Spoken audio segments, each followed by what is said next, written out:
We will charge them approximately half of what they are and have been charging us. So the tariffs will be not a full reciprocal. I could have done that, yes, but it would have been tough for a lot of countries who didn't want to do that. Will these increased costs be passed along to the consumer?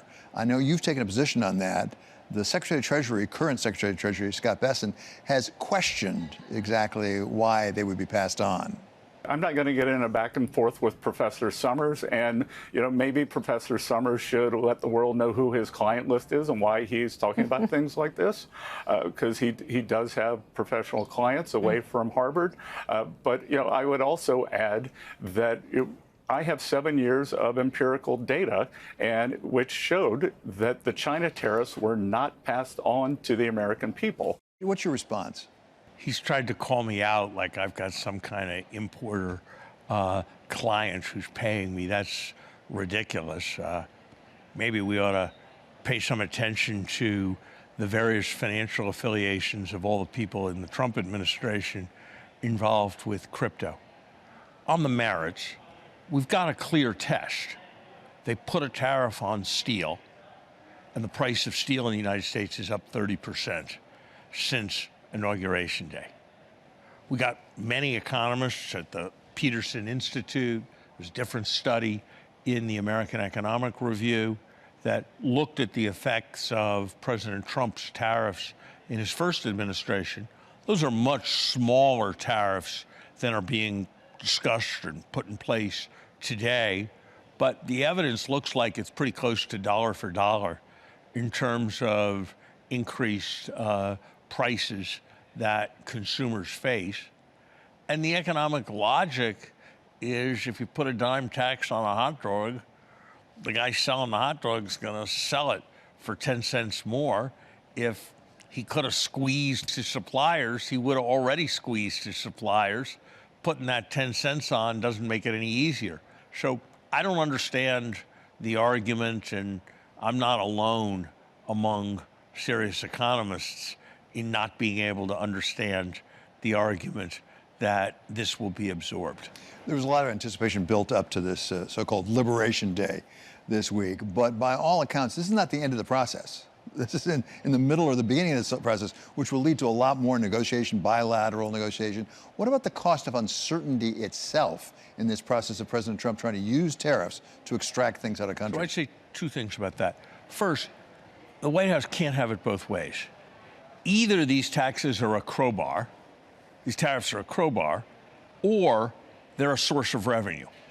But you can't say they're a source of revenue so we don't need to worry about the deficit, and then say they're a crowbar because we're going to get rid of them when other countries reduce their tariffs.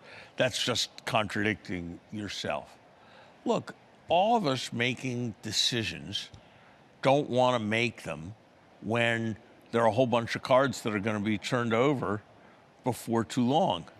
Whether it's buying a washing machine, buying a car, buying a house, or a business buying a factory, you want the situation to settle down, and you want to have some sense of certainty before you act.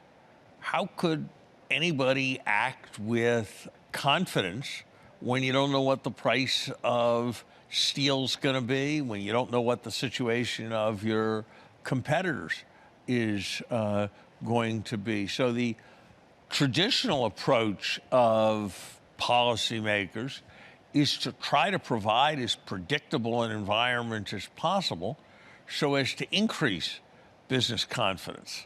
And this new approach of trying to maintain maximum flexibility probably is good for raising the ratings of a TV show, because you never know what's going to happen next. But it's hard to believe that it inspires the confidence that will be a basis for investment. We talk about systemic risk when it comes to the banking system. What about systemic risk to the overall global economic system? I mean, apart from the individual tariffs and what consequences immediately might happen, how big a risk is there to the system? And I will say, in the past, we've had some shakeups. I mean, Margaret Thatcher, Ronald Reagan shook up a lot of economics. Is this that sort of a transformation, or could it be more profound? I think a lot of, not everything, but a lot of what Margaret Thatcher and Ronald Reagan did was a necessary corrective to various kinds of excesses. You know, we had 20% interest rates in the United States. They had piles of garbage 12 feet high on every street in London. So I don't think that's the right example for thinking about this at all. I think a better example is the Smoot-Hawley tariffs that we saw. Now, the lore exaggerates, but I think it's fair to say that the Smoot-Hawley tariffs contributed to making the Depression great. Even the issue of Smoot-Hawley raises the larger issue. Where are we on the likelihood or probability of recession or stagflation? Obviously, we don't know where we are yet, but where is that headed? I think the odds are on one side or the other of 50% that we'll have a recession within the next year. The indicators of sentiment, the psychological indicators are mostly running really very negative. The hard indicators on what's actually happening are less negative, but they've had less time to adjust and are more backward looking and are less forward looking. So I think the odds of a recession are probably 50-50. And part of the reason I think they're as limited as that is because I think there's some prospect that, particularly if things turn downwards, there'll be a reversal in course. What does this do for some of our economic rivals? I mean, during the first administration of Donald Trump, he really focused on China, not exclusively, but really predominantly. This time, maybe it's not quite so sure. But if you're sitting in Beijing right now, if you're President Xi, how do you react to these tariffs? What does it do to your situation? You know, I think it goes beyond the tariffs, David. If you sit in China, the signal event in the lives of people your age and my age in China was the Cultural Revolution, when the government turned against all the traditional leading institutions of society. And what I hear and see is that the Chinese see that we're having a kind of cultural revolution. They also see it as a huge opportunity because they know better than anyone else how much damage a cultural revolution can do to a society. And they see us alienating all our traditional friends, and they see us increasingly internally divided, and they see us focused on domestic vengeance rather than global challenges. And they have to see that as a very big opportunity and perhaps even as a strategic gift. Larry, you always admonish me and us not to overreact, not to overpredict what's happening. So I want to be careful not to do that. But what you're talking about really goes to the rule of law, which sounds like it's a really nice concept, but maybe we don't always remember how that undergirds our capital markets, the entire economy. Now, as you say, we're not at the Cultural Revolution, but even shaking it a bit in that direction, when do we start to see that in borrowing costs, the cost of capital? One of the things people have talked about is American exceptionalism. And one aspect of American exceptionalism is that multiples, the ratio of prices to earnings, are higher here. And that's for many reasons.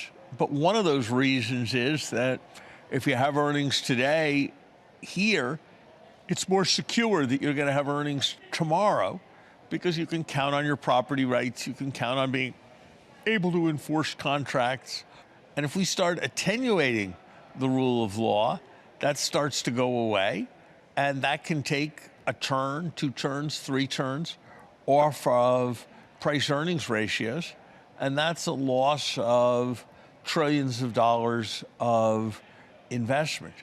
And so we take for granted that we make investments with partners and we have lawyers who write contracts, and then we know that contracts will be enforced.